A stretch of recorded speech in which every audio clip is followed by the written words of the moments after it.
Hello and welcome to a bit of a special reaction. On this channel, I usually only upload cutouts from a reaction stream of my main channel, but today I really wanted to react to this video. I didn't want to wait or anything, so this is the first time I do a proper, not on stream reaction, and this is for Napoleon's greatest comeback, the Battle of Marengo by Epic History TV, which has been probably like one of my favorite YouTube channels for like 2 years at this point. Recently I reacted to the Nelson's Battle episode. I didn't react to the first episode of the the road to Marengo and the crossing of the Alps, which was pretty awesome. I just rewatched it to be ready for this video. And yeah, as I said before, like I wish I could react to most of Epic History's video, but I have seen everything at this point, so like only new videos I can react to. I know they just released something called Voices of the Peninsula War about like Spain. It seems to be just like a collection of like quotes about what happened, so I didn't know if this would be too interesting for a reaction. Maybe I'll do it if you guys wanted. But yeah, I'm pretty hyped for this one. I don't actually know what happens. Frankly, like most of my Napoleon knowledge has been from Epic History series, and obviously they're only now covering this part. I'm pretty hyped though. So last episode, he crossed the Alps. Massena surrendered at Genoa, I think, after like the city was starved, which, is a bit of a problem because I think Napoleon was hoping for Massena to hold out and, draw the troops onto him. Lan got into some crazy outnumbered battle but still won, and I think that's more or less where we stopped last time. So yeah, link for the original video, link to the Epic History TV channel, link to my Discord, Stream Element, Patreon. If you ever want to request a reaction, Stream Element and Patreon, best way to do it. Donate something, tell me a video, and I'll check it out for you. Right, I'm pretty hype. Let's go. The 13th of June, 1800. 1800. Napoleon Bonaparte, first consul of France, has just pulled off one of history's boldest maneuvers. He has marched his army over the ice-covered Alps to arrive behind the Austrian army in Italy. Also, like, I've been recently learning about the French Revolution. Like, so far, I only really watched I know I'm French, I should know, but I never really listened in school, right? So like I've only really learned about Napoleon's time thanks to Epic History, but I got really interested in like just before, and there's a channel called Historically Inadequate that has done like a 30+ video series on the revolution. So like, just a couple of years before Napoleon really coming into his own. It's been really interesting. They also have a series about Napoleon as well, which I'm probably gonna listen to. I think it goes deeper than the Epic History one, which covers mostly the battle, and that other one I might watch covers probably like the politics, the interpersonal relationship and stuff like that. But yeah, I've gained like a lot more context on Napoleon and everything because of learning more about the French Revolution. I would recommend it. It's really interesting and more crazy than I ever realized, even as a French person. He has captured Milan and defeated every enemy force he's met so far. Indeed. Everything is going as planned. Until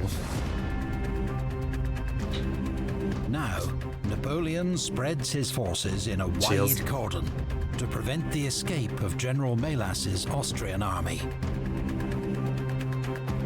General Chabran and 3,400 men guard the River Po. General Lapointe, with 3,500 men, is sent to reinforce him. Quite scattered. General Desaix, with 5,000 men, moves south to block the road to Genoa. This leaves Napoleon with just 22,000 men, advancing west onto the plains of Scrivia. How much is there for the Austrians? But the first consul has been misled by the over-optimistic reports of scouts and spies. Well, Melas is not planning to retreat. He has concentrated 30,000 veteran troops around the fortress city of Alessandria.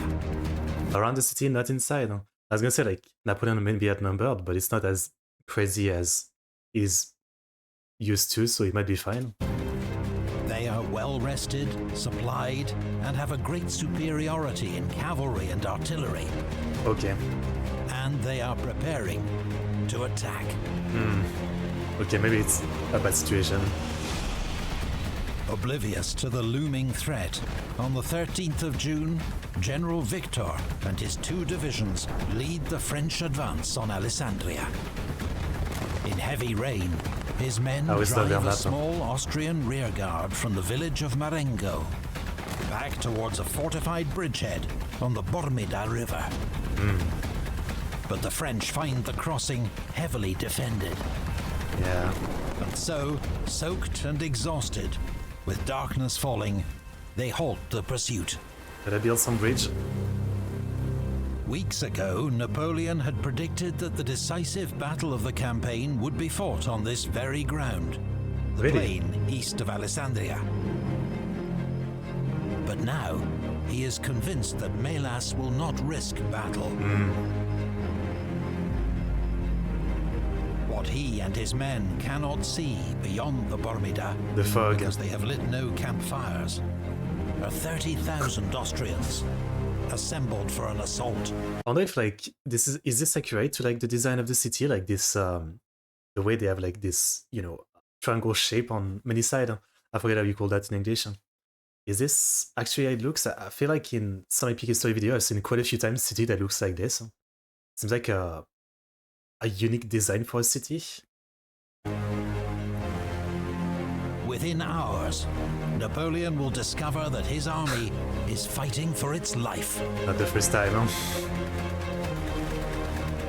Or maybe at this point of the story. As we approach the decisive moment, only courage, bravery, and steadiness can punish a recklessly advancing enemy. Austrian order of the day, 14th of June, 1800. Dawn, Alright. the 14th of June. Napoleon's forces are spread across 8 miles of open country and scattered vineyards. General Victor's 2 divisions are the farthest west, holding Marengo and the main road. Letter Marshal Victor. Behind him, General Lannes and several Marshal cavalry regiments. Napoleon, with the Consular Guard and Monniere's division, is yet further back. Oh, it's really scattered, huh? Melas's forces are concentrated west of the Bormida, behind the Austrian bridgehead. His chief of staff, General Anton von Zach, has planned a 2-pronged assault. General Ott's division will cross the river and advance north to Castel Ceriolo. Okay, but literally what I was about to say, like, this seems like a weird stalemate because whoever crossed the river is in trouble, because then if they get pushed back, they're back to the river. So, you know, like both sides might be like, yeah, better not actually cross the river. Okay, so they are crossing the river, and they have only one bridge. Melas, with the bulk of the army, will attack directly up the main road. On a clear morning, at 8 a.m., the Austrians begin their advance. French outposts are driven back. At the Pedrabona farm, Gardan's division comes under heavy bombardment. He falls back to join the rest of Victor's troops, which are deploying behind the Fontanone I guess it stream. really depends how deep the river is. This narrow, steep-sided waterway runs the length of the battlefield and is swollen by recent rain. Oh, okay. The only easy crossing is a small wooden bridge at the main road. So like that's too water issue, right? I mean, I'm gonna say Napoleon is probably using that to his advantage. That seems like the most obvious way to win this. And on the far bank, Victor's men are shielded by trees and sturdy farmhouses.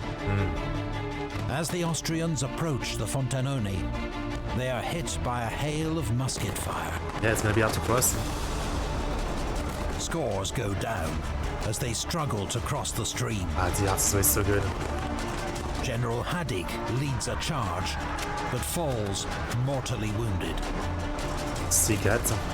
After several failed attacks, the Austrians fall back with heavy losses. I guess looking at the art, you know, it's not quite a river or something. Yeah, it's like in French we would call it like a ruisseau. So yeah, I guess the point is like if you're still, it's not that big, right? It's like maybe 2 meter, 3 meter, you know, wide. But I guess, yeah, trying to cross that while you're being shot at, it's probably not great. Yeah, like they wouldn't even need anything that complicated, like some long planks or something. If they had brought that with them, yeah. Yeah.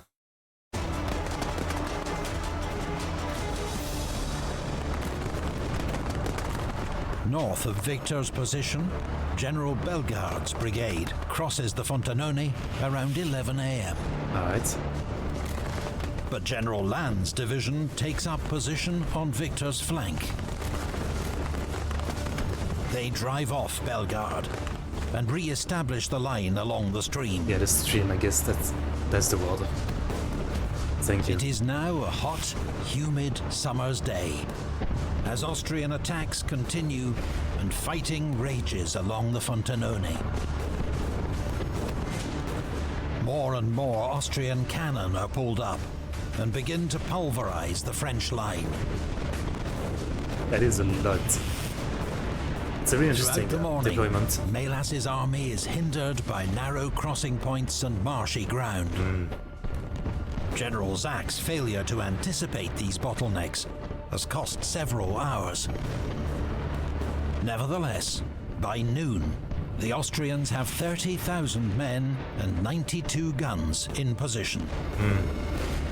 They still only face Lannes and Victor's tiring divisions, 16,000 men Yeah, like and looking 16 at guns. all this, we are badly The outnumbered. French urgently need reinforcements, but as the Austrians begin their next attack, Napoleon and the rest of the army are nowhere to be seen. What is he doing?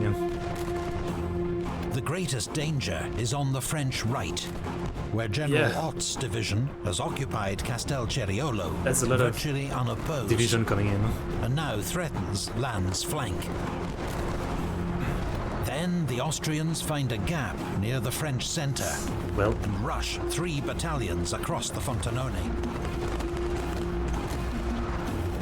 Around the same time, 1,500 Austrian dragoons circle around the French left, damn, this isn't bad. but are charged and routed by General Kellerman's heavy cavalry. Kellerman. The Austrians Kellerman is actually like quite important too in some of the last few years before all this in the French Revolution part. do succeed in taking I've La learned more about him. Stortigliona farm, threatening Victor's left. An Austrian cavalry charge over the Marengo bridge is also repulsed by Kellerman. Okay, nice. Kellerman MVP. But the odds are too great. Some French units are completely out of ammunition. They have just a handful of cannon, and their line is breaking.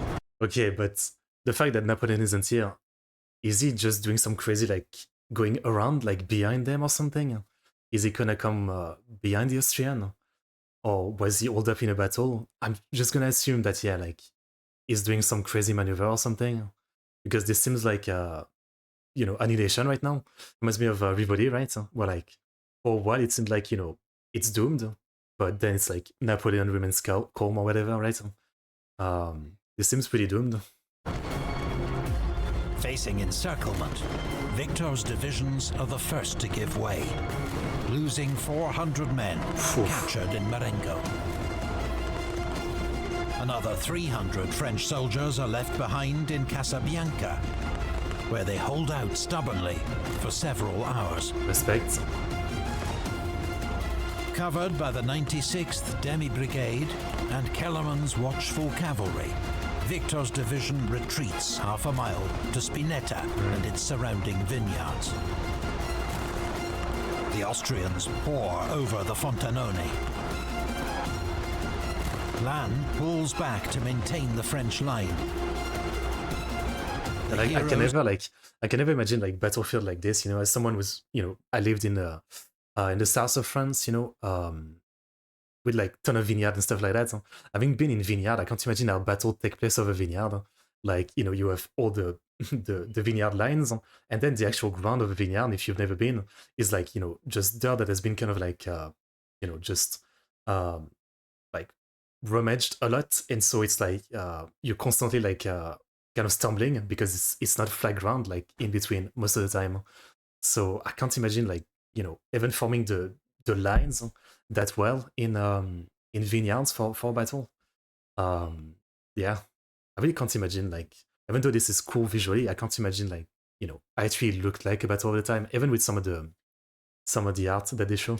Of Montebello are on the brink. Napoleon, Doko, where are you? Suddenly, a murmur of joy and hope rose from the ranks. The man of battles and victories appeared, Bonaparte, General Victor. So he was cooking something. Good. When the Austrian attack began, Napoleon was 7 miles away, at his headquarters in Torre Garofoli. Although he could hear the distant thunder of cannon, he did not grasp its full significance and remained focused on blocking the Austrians' escape. Only at 11 a.m. did reports arrive to reveal the gravity of the situation. So he wasn't actually cooking something different. Napoleon knows there is not a moment to lose. He scrawls an order to Desaix, who he sent to cut off the Austrian retreat and is now 4 miles away. I had thought to attack the enemy. They have attacked me. Come in the name of God, if you still can. He sends the same order to General Lapointe. Then he races to the front with his only reserves, Monniere's division and the Consular Guard. Okay, so he's actually gonna come from behind. I really thought he was like trying to, to outflank them or something like that, no? I guess it's something that happens a lot throughout Epic History video. Like, Napoleon often makes mistake when he's like so focused on not letting the enemy escape that he just, like gets too focused on that and he does some crazy attack or some crazy move that sometimes costs him because he really doesn't want them to escape. By 3 p.m., Lannes and Victor have retreated almost a mile. Austrian cavalry shadow their withdrawal, forcing the French to stay in close formation. Austrian guns send round shot crashing through the packed ranks. Damn. Remarkably, the French battalions are still holding. Awesome. When Napoleon arrives, he sees the main threat is on the right, where Ott is poised to turn the French flank. That is a ton of them over there. To counter this, he sends Monniere's division to Castelceriolo, forcing Ott to draw off troops. But that still leaves General Schellenberg's 4,000-strong division. That's a lot of guys. So Napoleon commits his ultimate reserve, 900 men of the elite Consular Guard. Alright. Against the odds, the Guard repels enemy cavalry. This mustache, holds its though. own in a close-range firefight with Austrian infantry, buying time for the rest of the army to fall back. Awesome.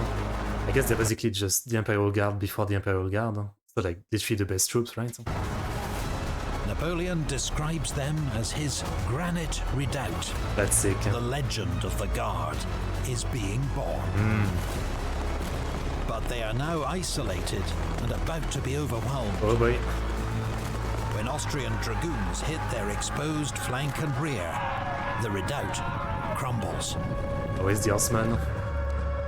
The Guard is forced to flee. Some surrender. Many are cut down. Damn. By the end of the day, the Guard has suffered more than 50% casualties. Out of 900 men. Damn. With the retreat of the Guard, Napoleon has no more cards left to play. The French army retreats steadily through the vineyards, battered by constant Austrian artillery fire.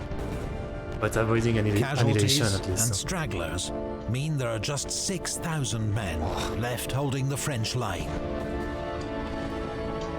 General Melas is satisfied that the French have been beaten. Really? Having been injured in a fall from his horse, he now hands over command. I was gonna say, like, this seems like such a perfect opportunity to destroy the enemy. I mean, you have so many more troops. They are, the French are fully dying and like retreating. You have pretty good cavalry, it seems. Seems like the perfect chance to completely finish them off. And to his chief of staff, General Desaix.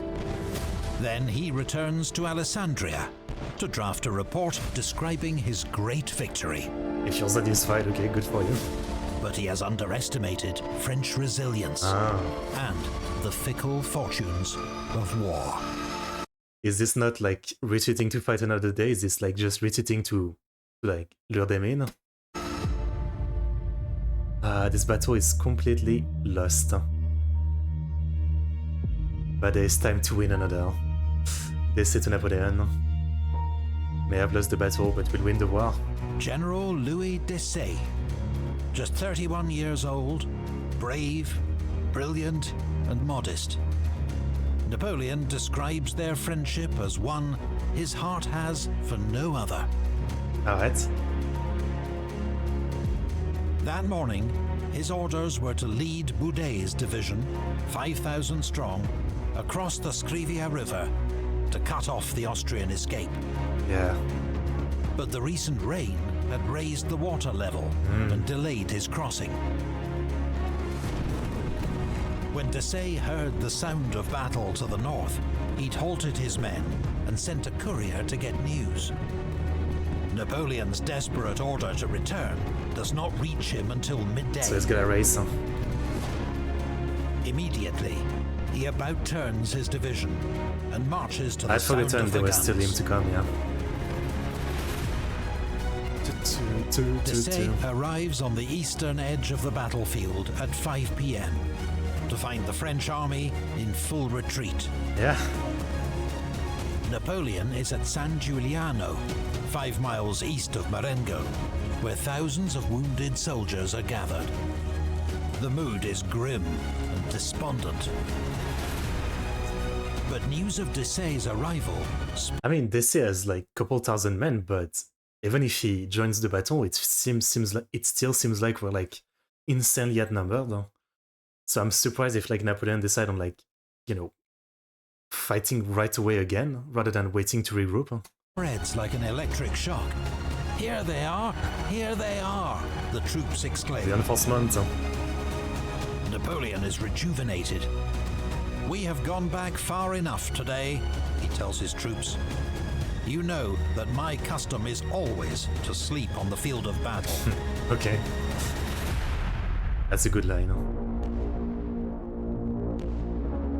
The Austrian army is advancing on all fronts, but they are now scattered and disordered. And they have diverted forces north and south in an attempt to encircle the enemy. They are scattered, but looking at, was it battalion, not division? I'm probably thinking of like division is more of a World War thing. There's still so many more than the French, and knowing what we know, a ton of like probably the battalion we see toward the French side is like wounded as well. So we're still probably terribly outnumbered now. What's more, General Desaix has advanced to lead the pursuit, handing overall command to General Keim. Several other Austrian generals have been wounded. Chains of command have become dangerously muddled. Using Desaix's fresh troops, Napoleon now prepares a last-ditch counterattack with all the supporting forces he can rally. And you'd think like, again, I don't know, like watching a lot of, you know, military history video and stuff like that and battle stuff, like the most logical thing here would be to retreat, right? Like at this point, even with the reinforcement, there should be like a rear guard or something, and they should just retreat to fight another day. I didn't think he would want to fight again like right away like that. Alright. General Marmont concentrates That's all why he's the a genius, available right? guns, 18 of them, to blast the Austrians. Then, with the 9th Light Demi Brigade in the lead, the attack But they're so begins. outnumbered. The rapid fire of these experienced skirmishers staggers the Austrian advance. General Desaix orders up more artillery and sends forward his elite grenadiers. Damn. The 9th Light falls back. To the Austrians, it seems the French are retreating once more. Drawing them in. Suddenly, they are blindsided by the rest of Desaix's fresh troops, Okay. emerging without warning through the vineyards. Desaix joins the 9th Light and leads them forward in a bayonet charge. Nice. At this moment, he is shot through the heart and killed instantly. I did know that, yeah. Like, I knew Desaix was a big deal on that time, but also that he died. Okay. Seeing their Rest in commander peace. fall, the 9th Light cries, "Vengeance!" and surges forward. It's always so interesting, like, in some battle, when a commander dies, like, the troop just falter and flee back. But sometimes it's the opposite, right? Like, it seems to be such a, like, a two-coin thing to kill a commander. Sometimes it makes the troops retreat, sometimes it makes them more angry, and yeah, it's a bad thing. Also, is that horse trying to, like, steal a musket, or is it just me? General Kellerman thunders in with 400 heavy cavalry. They crash into the Austrian left flank. Ah, the art is so good. To add to the chaos, an Austrian ammunition wagon is hit and Lucky. detonates in a tremendous explosion. Damn. The combined effect is devastating. Panic spreads, morale collapses. In just a few minutes, hundreds of Austrians lay down their I arms. wonder if there was, like, coincidence. Doesn't this happen to everybody? Like, a big, like, you know, supply wagon of ammunition explodes too?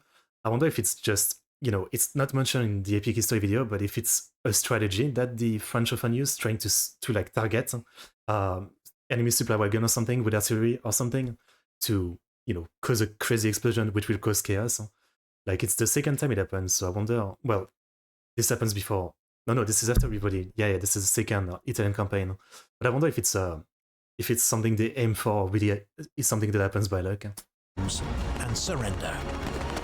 Thousands more flee, spreading terror among troops in the rear. Nice. General Zach, trapped in the rout, is among the 2,000 Austrian prisoners. Okay, that worked out so well.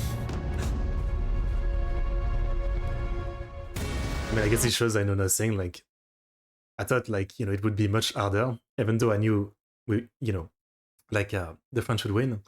I thought it would be much harder. The charge rang out everywhere. Each of us turned around and ran forward. We did not shout anymore, we roared. Jean Roch, Coignet, French Grenadier.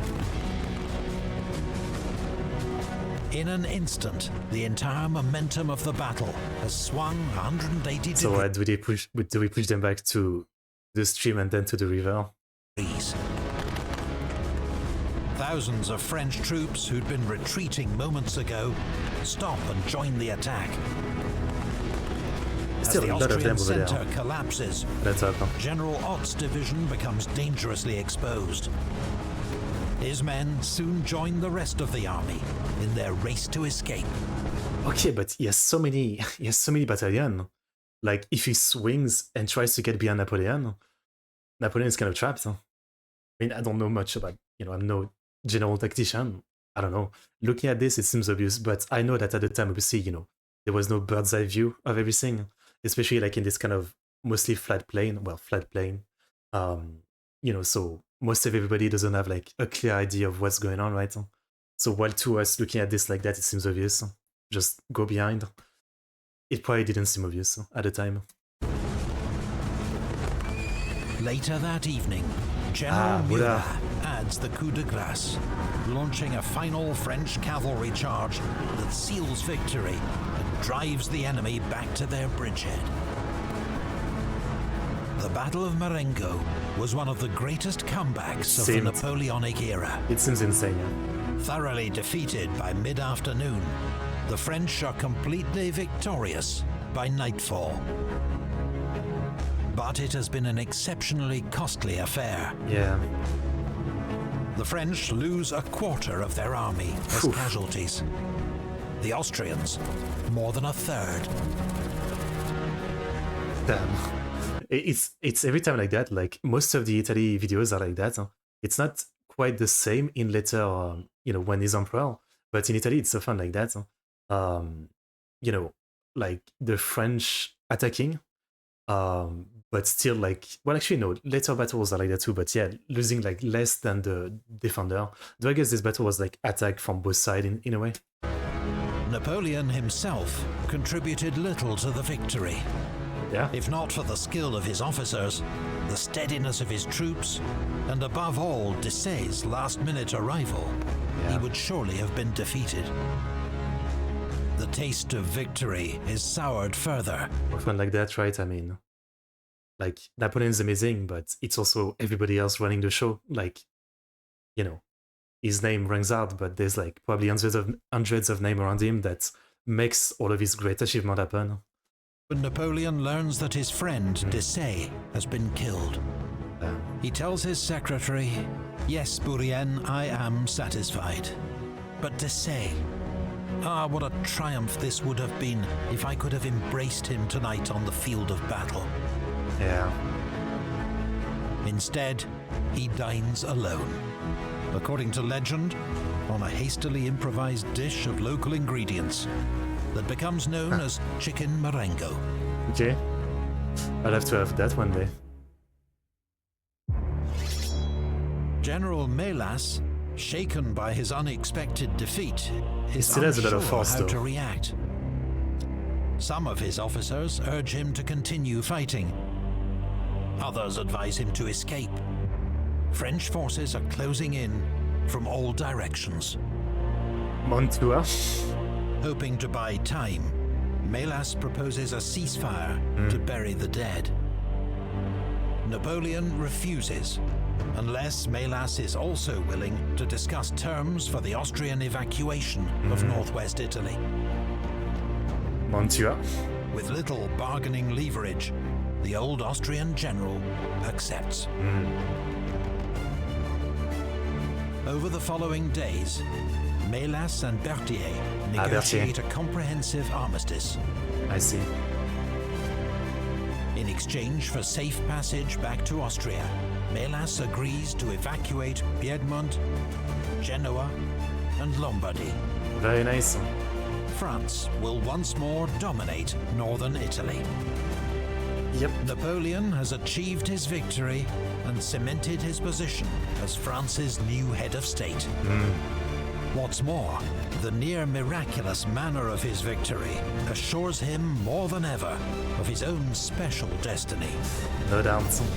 The gods of war and fortune are with him. What limit can there be to his accomplishments? All of Europe against him. That winter, For the sixth time. Moreau inflicts a second crushing defeat on the Austrians at the Battle of Hohenlinden. Defeated in Italy, and now Germany too, Austria finally sues for peace.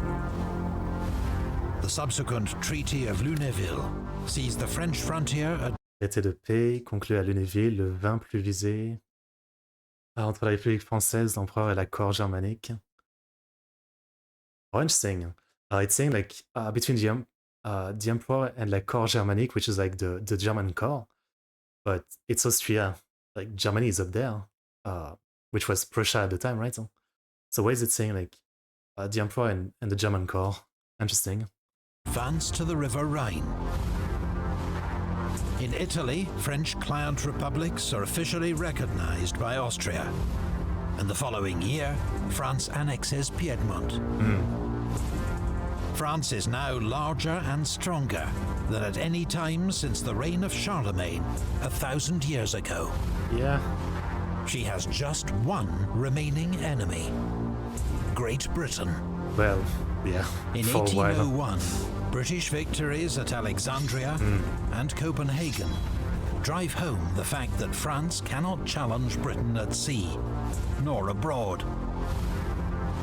Britain has seen her continental allies defeated, and Russia is now actually threatening war.